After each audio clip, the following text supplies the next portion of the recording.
Welcome, everybody, to the Kleymb Out Podcast. We're your hosts, Joe and Kirk. If you or anybody you know are struggling with mental health, please don't hesitate to dial 988 on your cell phones. The lines are active. Somebody's always willing to listen.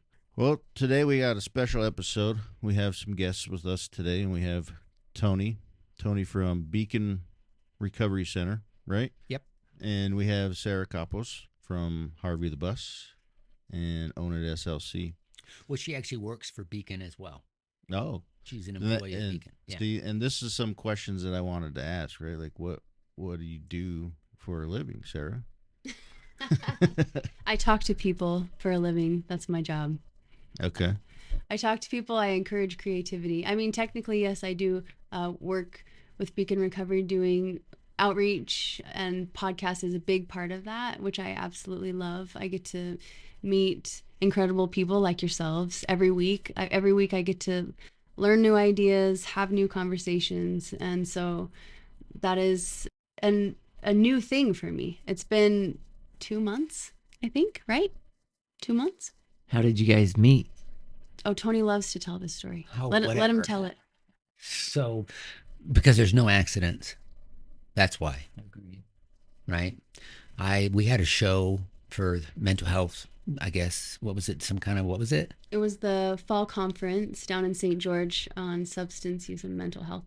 So every year, my staff tells me we got to go to that conference. Every year I'm like, okay, well, bye.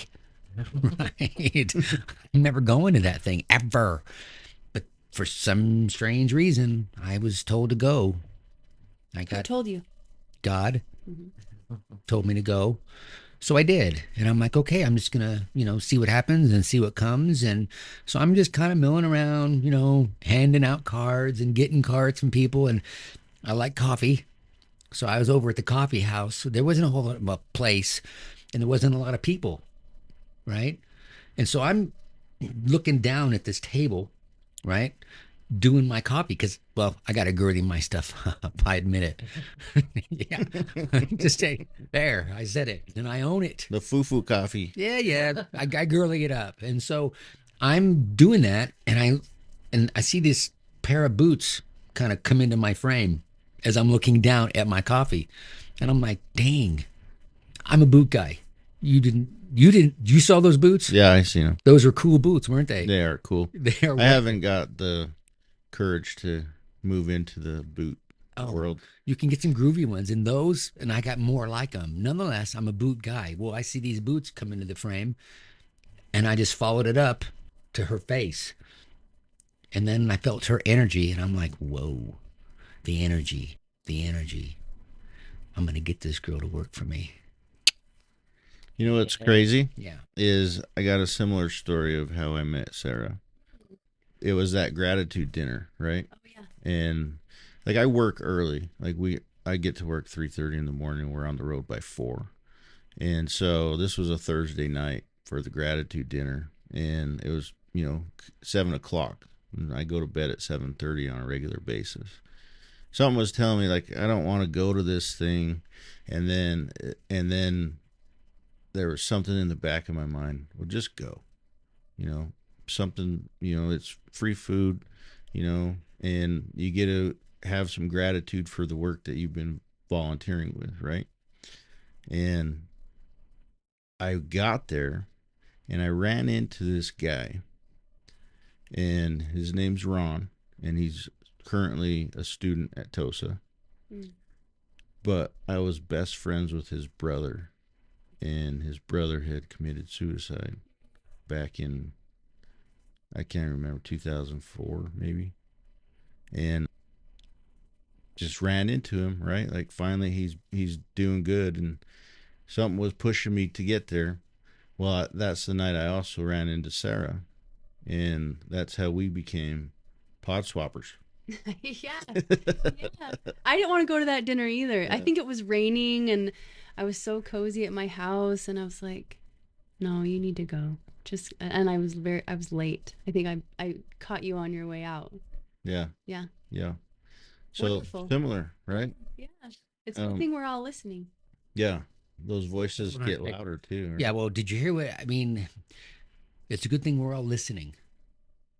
Do you mind? I know this is your podcast, but can I get her to say what I know what she meant? I know you two know what she meant, but I'm wondering if your listeners know what she meant. And I don't, does that make any sense? Because one could say, all listening, what do you mean, like to the radio? I mean, what are you talking about listening to? Right? Tell him. You want me to tell him? Well, you're the one that said it. Yeah.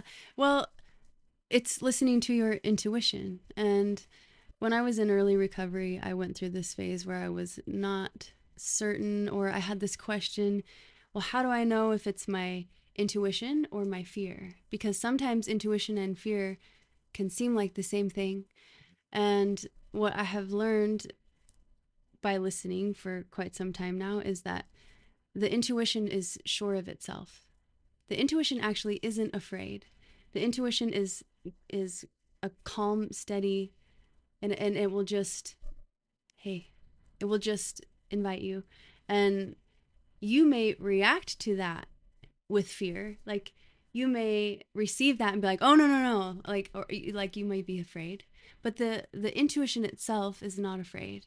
So like one moment that just came into my mind was, I first started stage performance at an event called the Bee, and the Bee is no longer running, which is sad, but it was this big storytelling event with hundreds of people. And I went because my writing mentor was helping facilitate this event, and it's a gorgeous thing. They throw out a theme, it's once a month, and anyone can put their name in the hat to tell a story on stage for 5 minutes with no notes on the theme of the night. So I go to this event and just these beautiful, true stories. And they weren't necessarily impactful because they were so well rehearsed, but because they were true. And so it was, and this is like another element of listening. And you say authentic? Yeah, certainly. Yeah. Yeah. And sometimes the best stories were the simplest ones, but they were impactful because they were true. And what I loved about this event is that the facilitator or the host of this event really invited and reminded and cultivated this listening in the audience. And so it's like 350 people just listening to this story. And I go and I'm there, and the intuition says, I could do that. And the intuition says, I want to do that. And then my response is like, hell no, that looks terrifying. I don't want to do that. I'm never doing that. And so I spent a couple months kind of circling this event. In order to get on stage, you have to show up and have your name in the hat by 7 p.m. And so I would like intentionally but unintentionally show up late, and I'd be like, oh dang, I missed my chance to put my name in the hat, you know. And then I had this mentor of mine, and he said, you're doing that on purpose because you're scared and you don't really want to. And I was like, I'm trying. What do you mean I'm trying? And he was like, you're in the batter's box thinking about swinging the bat, but you're not swinging the bat. You're thinking about it. He's like, I got no room to talk. I'm in the bleachers. I'm like I'm not even thinking about swinging the bat. But if you want to and you're not, then that's on you. And so like the intuition was so strong that I was like, well, I was at a place in my life where I was really listening to my intuition, because a lot of my life had fallen apart at this time. I was, I think, 12 years sober, and a lot of things went wrong. I mean, I put that in quotations, wrong. A lot of things didn't go how I thought they would. And so when you have nothing to lose, in a way, it's kind of easier to hear your intuition, because you're like, oh. I mean, you don't have this like to-do list of things that you're preoccupied with, and you're more open, and you can receive, like, why not try that anyway. So what happened was, finally I get the name in the hat. Finally they call my name, and it was absolutely terrifying. I don't remember the walk from my seat to the stage. That's how scared I was.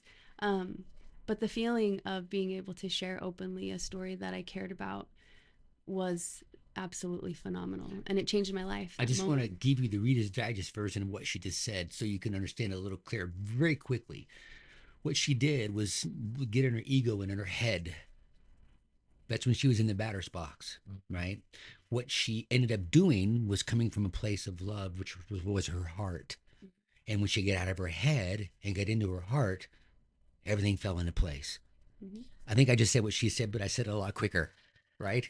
So as you say that, though, one question I have is why are we so afraid to do that? Like, I can why? tell you why.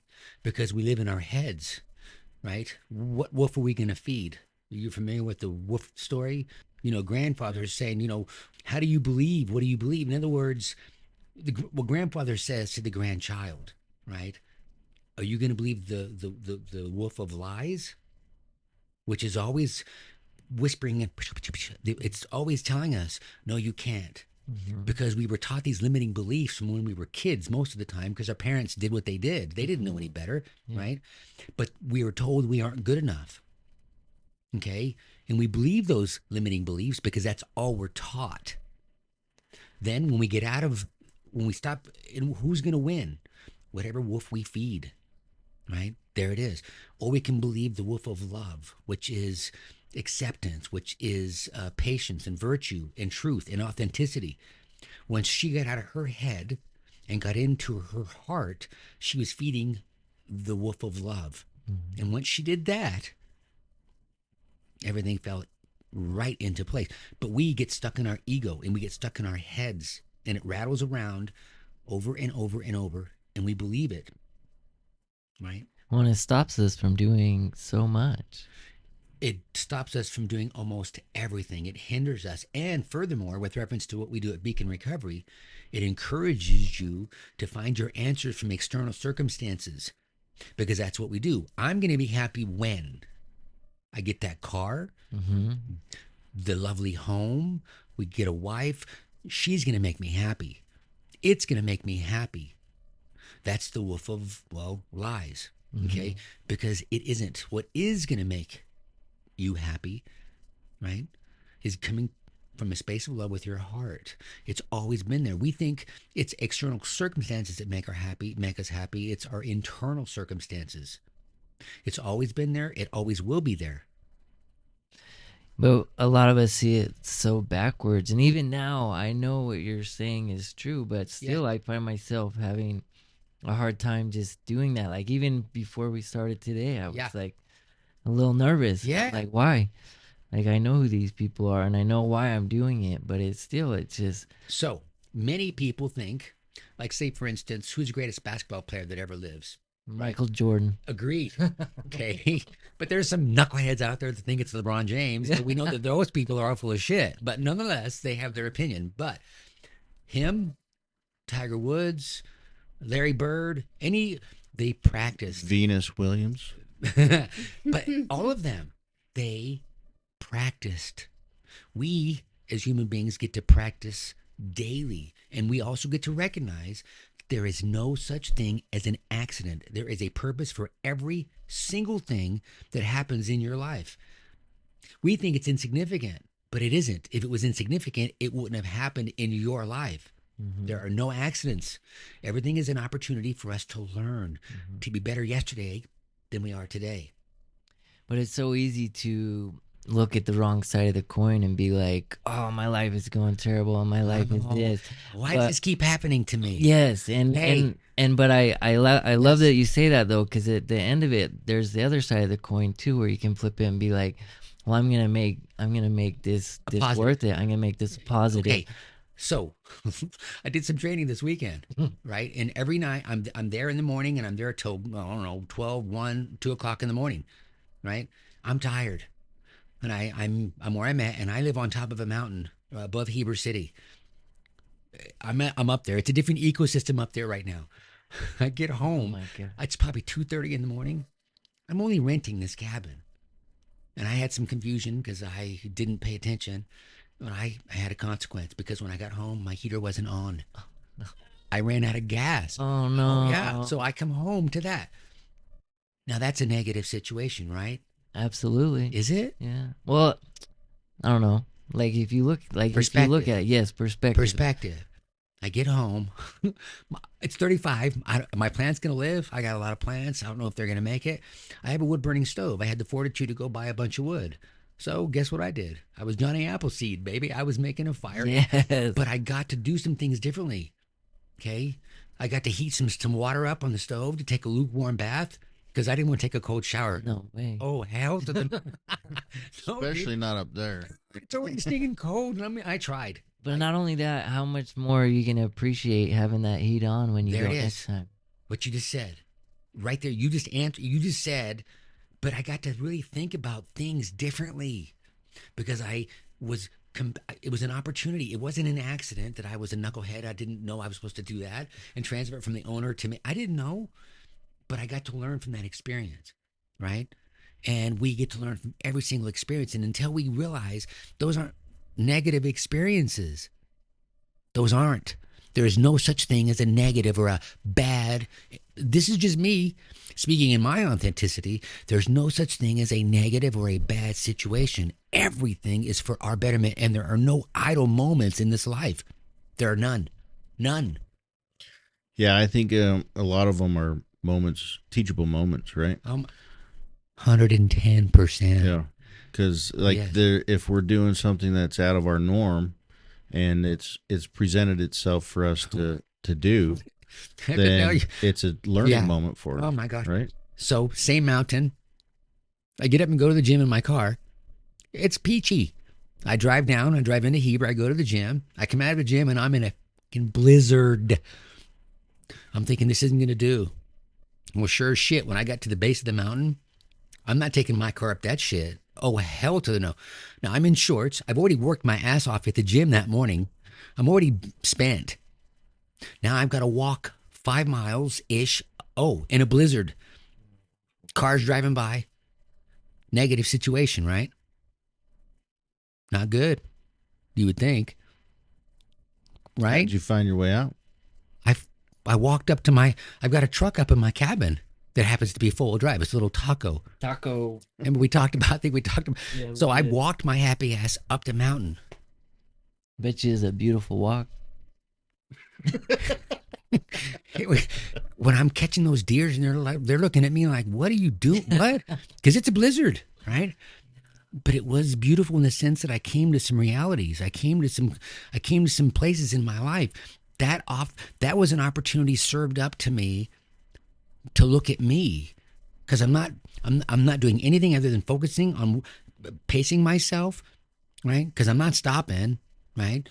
Because I'm freezing my ass off if I do, right? I got the wrong jacket on. It was all a matter of perspective. I even made some videos that, Sarah, who, technically works for me, right, will put up somewhere. We talked about this because everything is an opportunity for us to learn. And for those of you that can't see, I didn't see it. You two did. She probably just smiled at me right now or did some kind of smirk on her mug. It had to have happened. I could feel that. I could feel it. But I'm just realizing that I never saw those videos and I want to see them.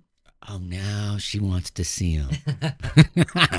But look, we get to learn from every experience that this life offers up to us.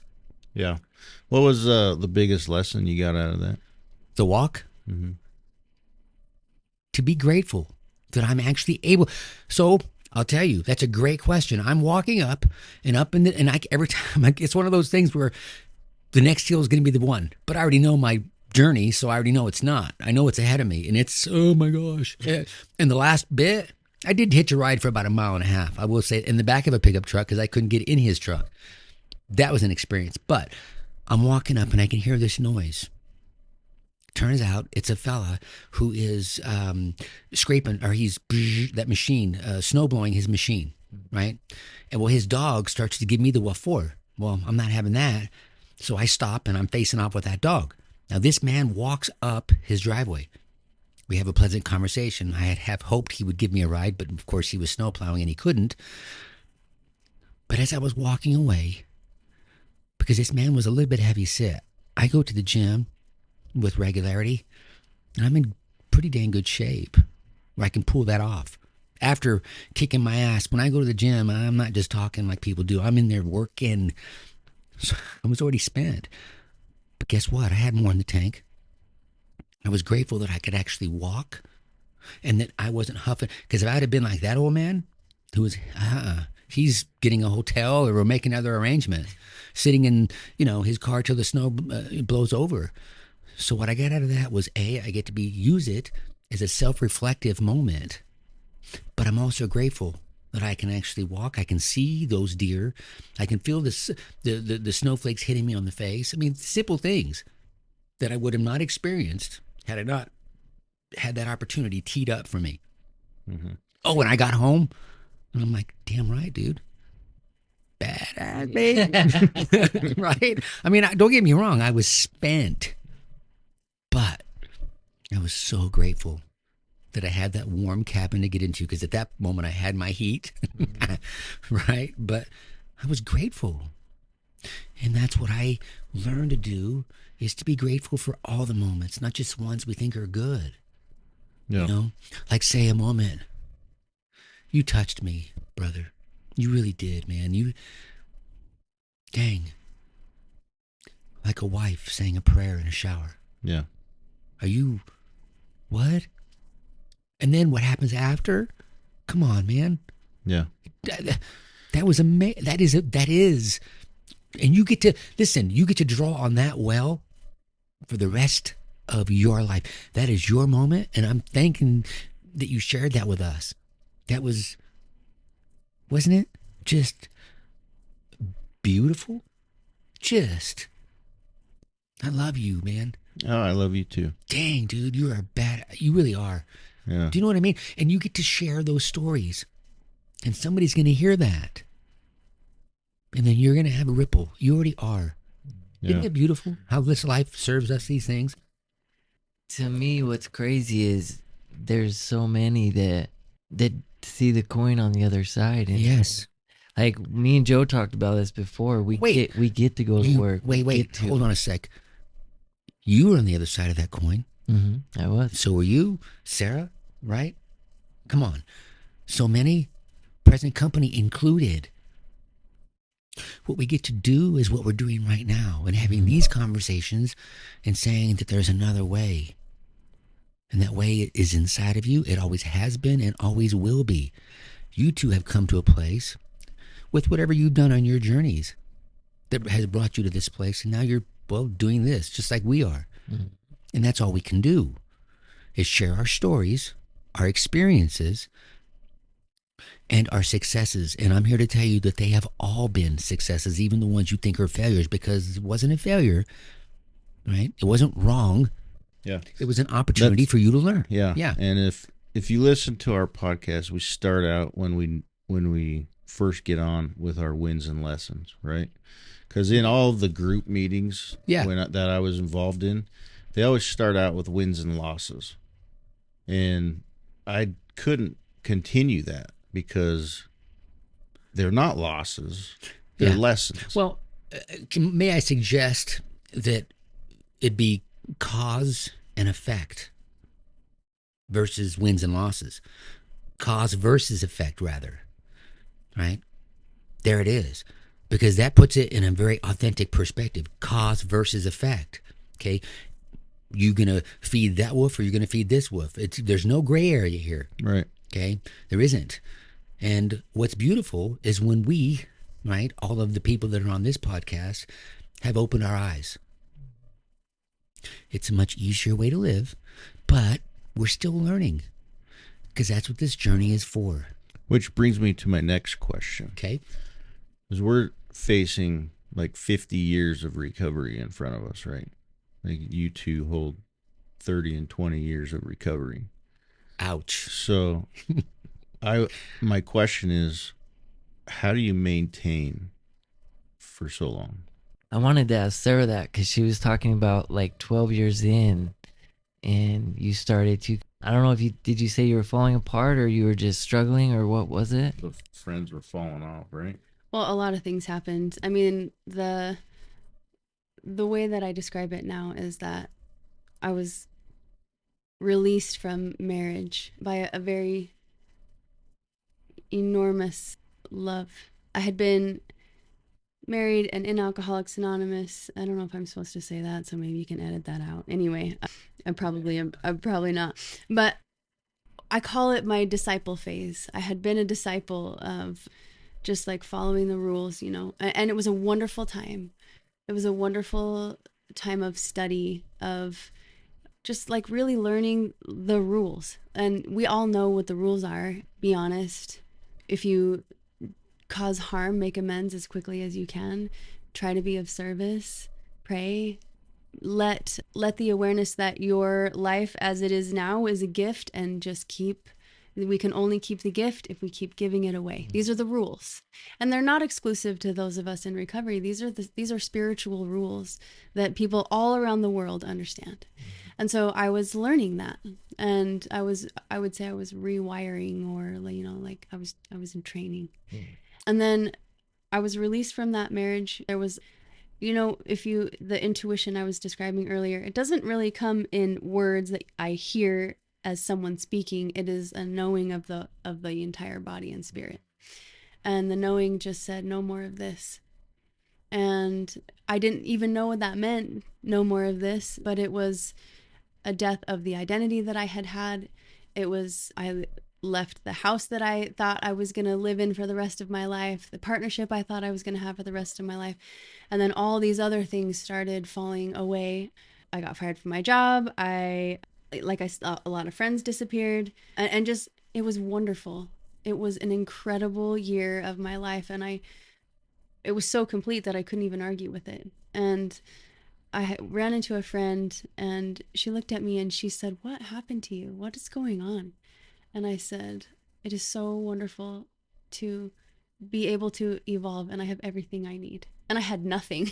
I had nothing on the exterior, but the experience of truly trusting in God every single day and every single decision, I got to experience that. And there are a lot of people perhaps who never get their lives destroyed to the extent that I did, and don't get to experience that, and that's okay too. It's really important to have people who will hold the structures, and I'm deeply grateful for the people who hold the structures, and I'm grateful that I got to venture outside of those and find out what else is out there. So, I mean, I could tell you that the first 12 years I was following the rules, and now for the last 8 years, I have been listening, and I've been on the journey, and mantras are extremely important to me. So some of my mantras, they come from my life experiences.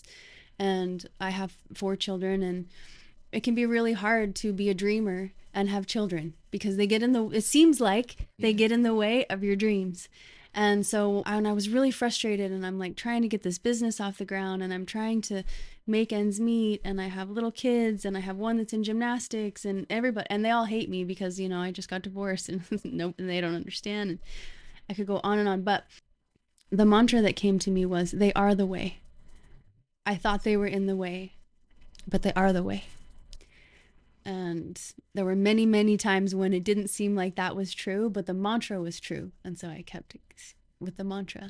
So go ahead. Beautiful. Thank you. Beautiful story. Yeah. Thank you.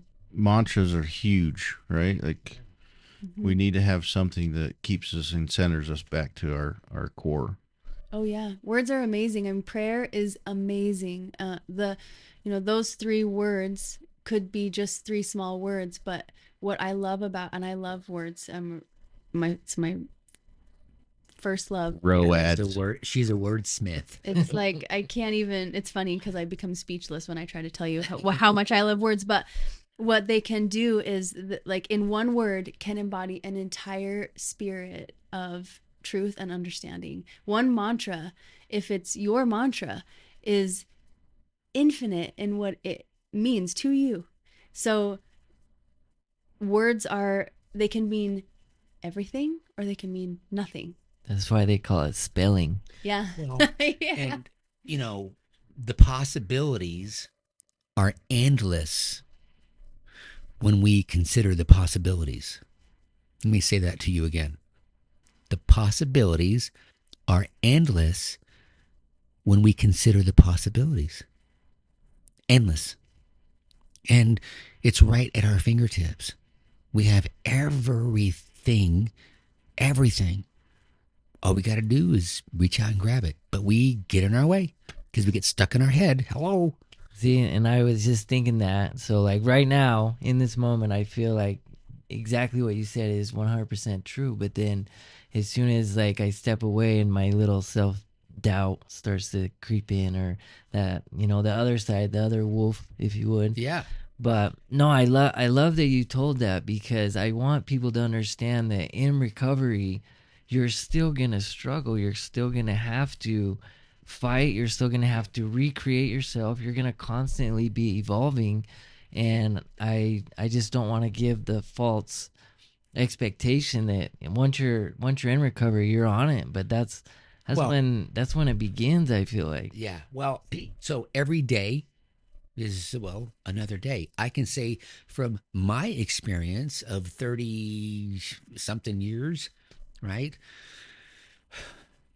It's much easier now than it was back when I was holding on to my rattle in my head. And there it is again. I'm always going to go back to that. When I learned to get out of my head and come to everything from a space of love, which is my heart. And by the way, just so everybody knows, a heart is not a pump. It's a vortex. If you study the heart, recent studies have shown the intricacies of our heart. It's flat, but it's just kind of fold over on itself, and it controls everything. We think that everything's controlled in our head. Well, because we do think everything's controlled in our head, right? Because we always live in our head. We've been talking about this. You just said just now, I believe what you're telling me, Tony, right? And I'm with you right now. But as soon as you leave this podcast, I'm going to go right back into my head. And my encouragement to you, if you're open to any kind of feedback at all, is that a yes? Of course. Get out of your head. I feel like I'm getting better at it, but with anything, I can give you a trick. Is practice. I can give you a trick. Yes. I can tell you how to do it. You ready? This is so easy. Ready. I want you to go back to the earliest childhood memory that you have when you were a young child. Maybe you were 3 or 4. Go back to that. Go back to that person. And every relationship in your life, including the one that's most important, which is the one with you, right, will be infinitely better. Be childlike. Some of us don't want to go that far back, Tony. Well, That's where some of our deepest trauma lies. I was beat for the first time at the age of 8 or 9 months. He hit me so hard, blood came out of one of my ears. I get it. But I still have a childlike, the look on your face. 8 or 9 months? You said months? I did, Oh yeah. my gosh. Yeah. Obviously, I don't remember that. Yeah. But I had problems with my ear. I went to bed till I was, 11 years old, right? Oh, and those beatings did not stop. And it was a lot of psychological stuff. So there's a lot of my childhood that I don't care for. But I was still childlike. I was still that innocent person, right? Well, we really didn't really care what anybody else thought about us. We were just being kids because we didn't know any better. Yeah, that was learned behavior. Can you say, what did you just say? It's learned behavior. Like when you're a child, you don't know any of that. You're totally free. Okay, see, 100%. Tap into that. What you just said to me, that's your easy button right there. You know, get out of your head and go back to being a youngin'. That innocence, right? Yeah, we were talking about that when I first got here, me and Kirk. Yeah. Well, when I was getting ready to come over here, I'm putting sweats on, and my wife asked, you "You're going to gonna wear wear that?" sweats?" Yeah. And I'm like, "Yeah, I don't give a fuck what anybody thinks, man. Like, Good. I've thought the worst of myself, and nobody else can think any worse." Well, here's right? the thing. I say this to people with regularity, and sometimes I think they get offended but I have to say it again. But it's the truth. What you think of me is none of my business. Yeah. I know that sounds rude, but it really isn't. It's, the truth. I'm having a hard enough time keeping up with what's going on between my 2 ears. And by the way, when we say somebody offended me, well, you know what? Look, knucklehead, the person that you think offended you probably did not want to offend you. They have no idea that they offended you, but you're holding on to that, and I'm going to show him, right? And they have no idea. And who's suffering there? When we get out of our head and come to a space of love, mostly with ourselves, everything falls into place. I think that should be a national billboard.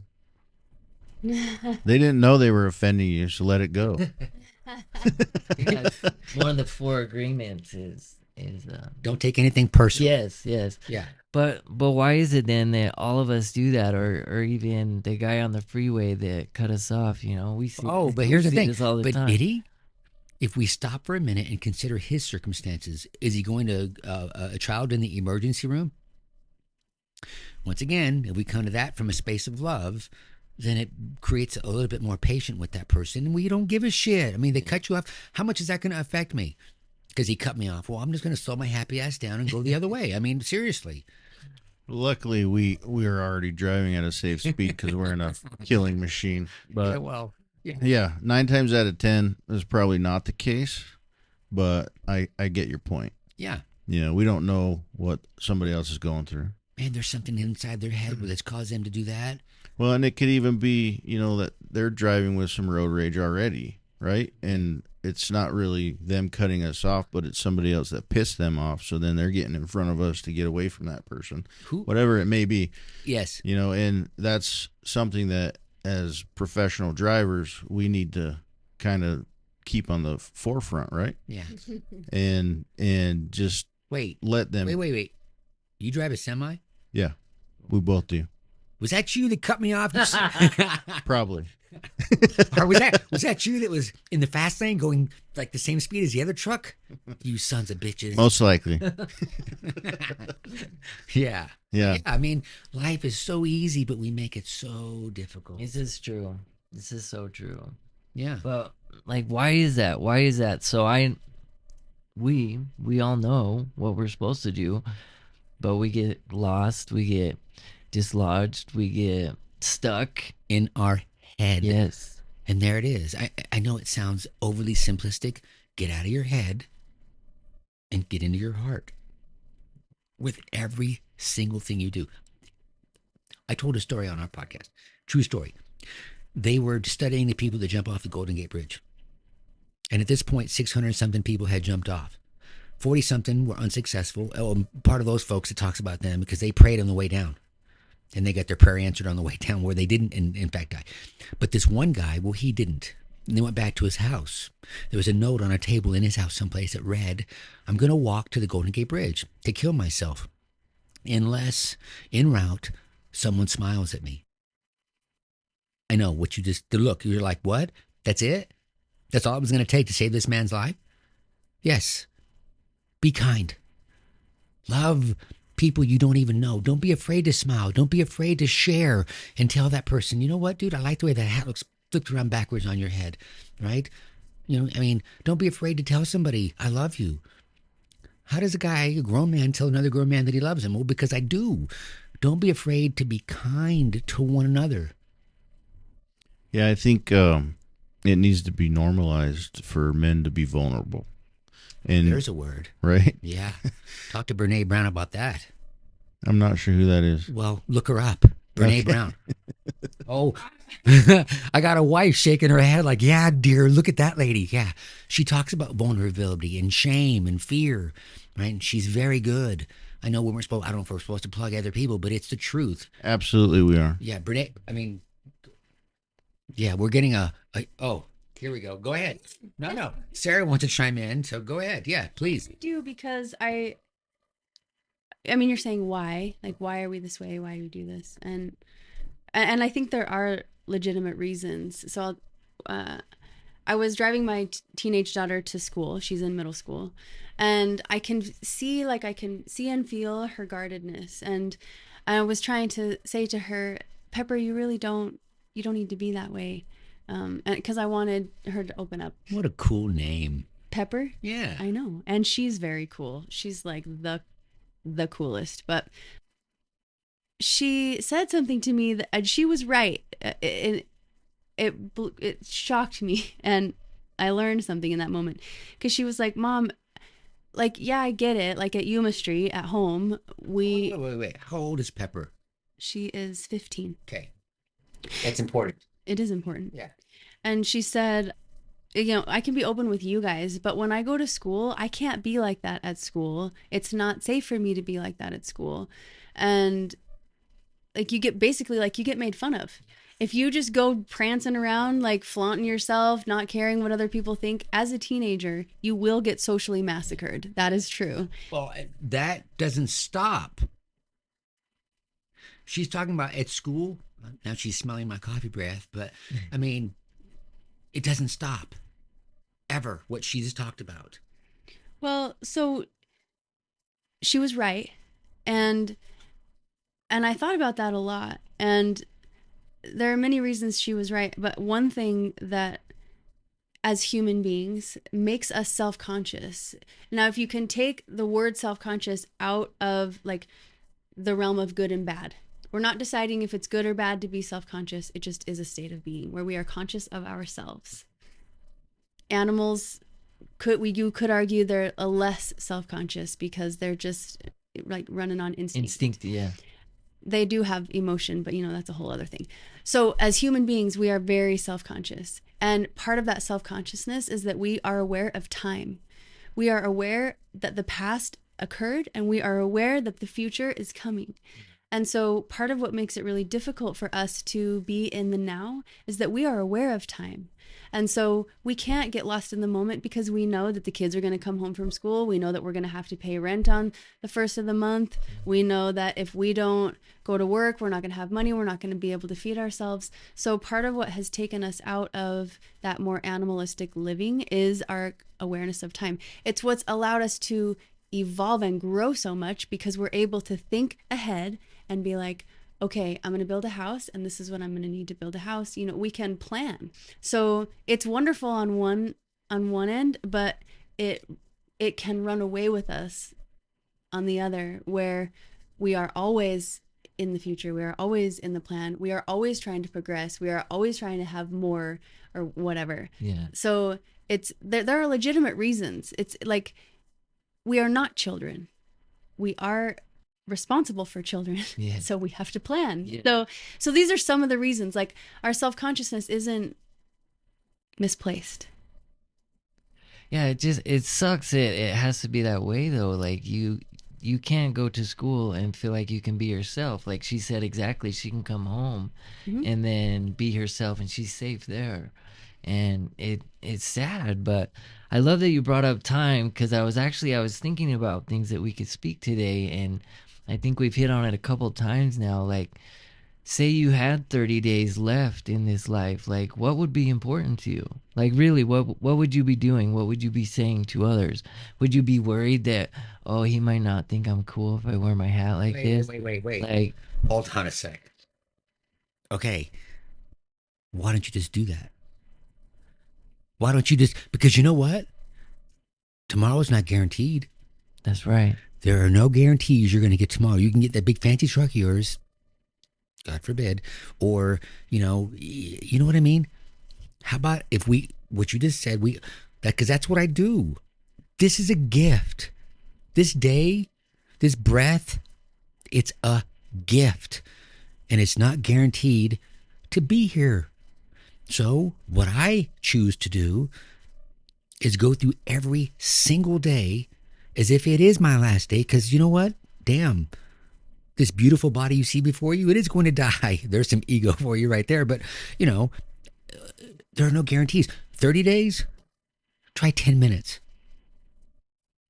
Moment to moment is a gift, and is to be, in my opinion, treasured as such, right? I get to look at you guys. I got eyes that can see. There are many that cannot. What was I thinking when I was going up that mountain? Well, what if I was in a wheelchair? I literally had that thought. And even when in the motorized wheelchairs, it still would have been a pain in the ass because I was going through a bunch of slush with my feet getting wet, thank you, right?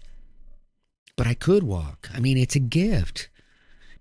Gratitude is the key to abundance.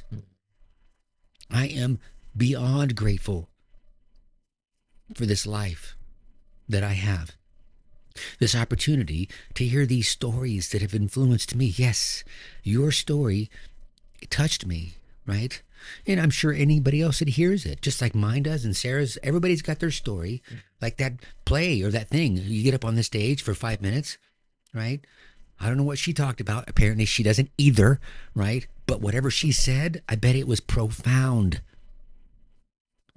Every minute of every day is literally a gift. We've talked about how the most valuable currency is time. Is it? It is. I'm going to... We don't know how much we have. Are you open to a different perspective? I'm open to anything. Maybe the most valuable currency is not time, but love. Love. Because with that time, if I've got one more minute on this planet, one more minute of time, if I live that minute in a space of love, then I've lived to my fullest. So if I only have one more minute, that minute is going to be from a space of love. And most importantly, self-love. Ladies and gentlemen, in the unlikely event of a loss of cabin pressure and the oxygen mask falls in front of you and you happen to be traveling with a young child, put the mask on yourself first. Take care of ourselves. So for me, it's love. Okay. I see that. But without the 1 minute, you couldn't express any love. Did you take the bait back in school? Yes. I would not officially. I was trained. My father is a very skilled debater, so we grew up debating Okay. my whole life, which is also a double-edged sword. Yeah, it is. But you can see both sides, right? Like both points. Yeah. And There's always going to be a perspective, and one isn't wrong and the other's right. It just is, yeah, right? It just is. We don't create anything. We're just along for the ride. yeah. So for me, I got me some of them straps, the big thick ones, right? I'm strapped in. I can let go now, right? My hair's flowing. Well, if I had longer hair, it'd be flowing. I'm just hanging on, right? I'm taking it as it comes. Makes things a lot easier for me because now things that used to piss me right on off, yeah, it's okay. Sort of like coming home to no heater. Dang. Trying to take a cold shower. Oh no. Right? Put some stuff on that wood burning stove. Oh yeah, and I was so afraid last night. I get that thing going so hot. I've got a safe that's too close, and I thought, are these bullets going to go off? Because I touched that safe, and that safe was hot as shit. It was hot. No. Oh yeah, well because I wanted. I don't know if we can leave Tony unsupervised. Oh my God.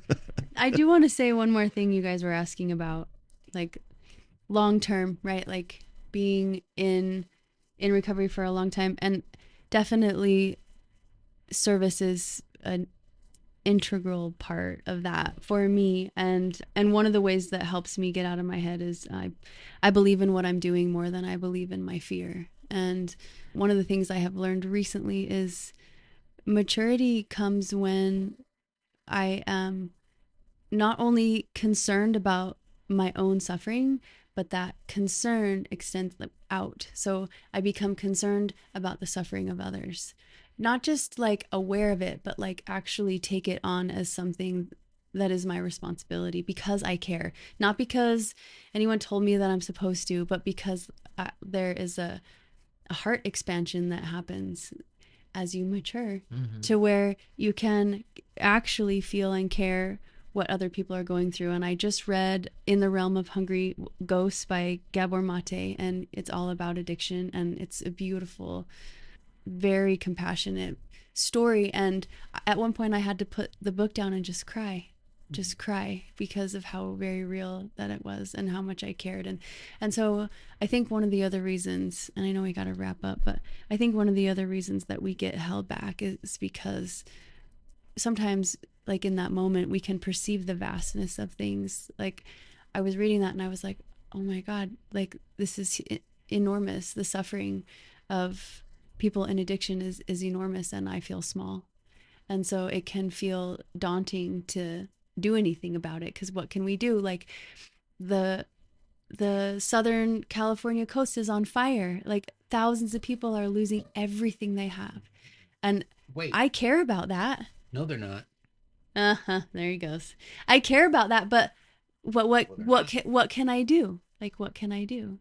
And so I think that's another reason why we can become paralyzed, because it is huge. Yeah. You feel like how can I make a difference, But I don't know, in the reality, like we talked before, that guy just wanted a smile. He just wanted somebody to acknowledge that he's there. And how many times do you look up, even when you go into the gas station? Yeah. People won't even look up at you because they're so busy looking at their phones. I know we got to wrap up, but since you brought it up, right? Emotion is energy in motion. So after I read that article, I put it to the test. The next day, I was at Costco, and I'm going in, and then they got all the junk food stuff, that stuff. And so I'm going my direction, going to the back, and there's a lady coming from my left. And we do that intersection thing where who goes? You're like, you dance a little Yeah, bit. yeah, we do. So I tell the lady, I'm like, no, go ahead. Knowing fully well what I'm about to do. And so she does. And then I rammed the shit out of her cart. Okay, wait. So you just laughed, right? So did she laugh. And we had a great exchange of energy. It was so much fun. We just laughed like little kids. Yeah. Right? Remember I told you to go back to that? We just laughed. Now, what if she woke up that morning and said, you know what? I'm going to off myself unless somebody is kind to me. Now, I know we're thinking that ramming somebody's cart isn't kind, but in this context, it was. And so this is what we do. One of the first meetings I had with Sarah. We're in this restaurant, and the chef came. I knew it was a chef when he walked in, and when he came out, I had to ask, did you wash your hands? Because I knew he was a chef, right? Of course, he was, initially, I think he got maybe a little offended, like, well, of course, dumbass, I washed my hands. But I got to tell him, you know what? You're the chef. I knew he was. He said yes, and I said, this is a fantastic meal, right? The energy from him to us was so much. Wasn't it a good energy? I mean, it was so much fun. We get these experiences teed up to us all day, every day. Whether it's the clerk at 7-Eleven, it doesn't matter. We get these opportunities to be kind to one another, which is what we're supposed to do, in my opinion. Yes, but let's be honest though, it's easier, and this may not be right, but it's easier when somebody bumps into you and they give you like a dirty smirk or something. Wait. Transfer So that now there, instead of being like, oh, okay, good morning. Well, here's where the practice comes. I'm buying this coffee on the way here. The clerk in there working on a Sunday, right? Probably stand to lose a few pounds, but I go to pay for the coffee. I'm just going to give him $2 because usually it's $1.60. I'm just going to give the $2 and keep the change. I don't have time. I don't. Well, this guy, he's not. I put $2, and this guy's not happy, right? And so he doesn't tell me how much the coffee is. So I say to him, I get to share with him, look, and his boss is standing right there. I said, listen, I don't want to tell you how to do your business, okay? But you might want to consider telling me how much this is going to cost me. He didn't respond to me with the most love.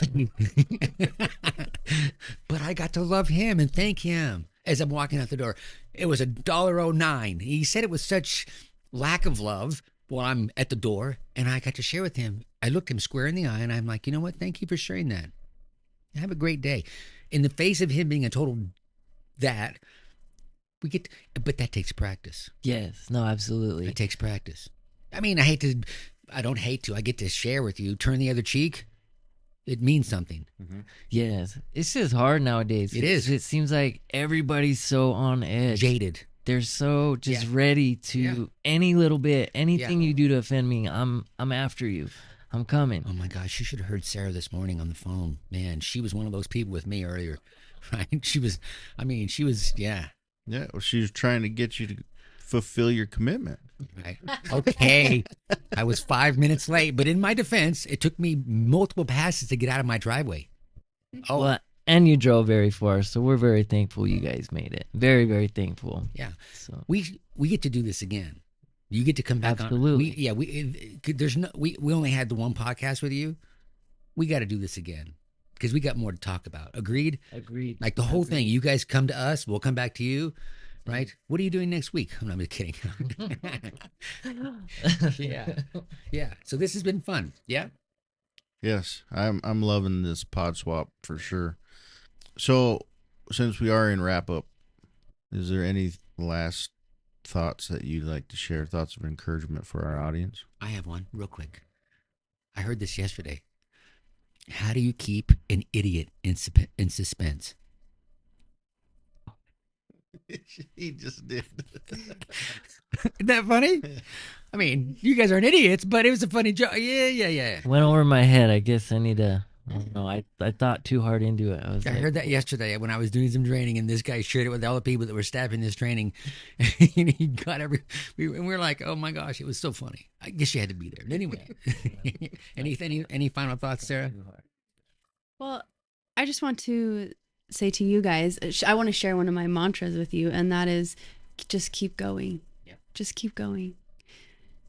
I love that we're sitting actually around a round table with a white and blue kind of like flannelly tablecloth. It's beautiful, and there's cords on the table, and like we're just four humans having a conversation, and just encourage you not to minimize how important that is, and what incredible things I have seen happen from people who just keep going.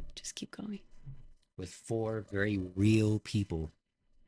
You two, I'm saying you two because it's your podcast. You're the real deal. Because your energy says so. Thank you. Kirk? Yeah, I'm so grateful for you guys because there's a connection. I can feel it. I feel safe here talking with you guys. I was telling Ashley before you guys even came how nervous I was, and she was like, "Why?"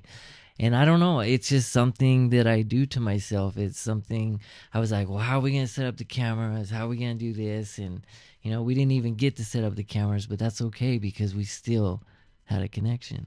And I love what she said, because really, if you just know you're going to show up every day, like you're going to work it out. You're going to figure it out. Yes, it's going to be hard, but it's already figured out for you. Exactly. Yeah.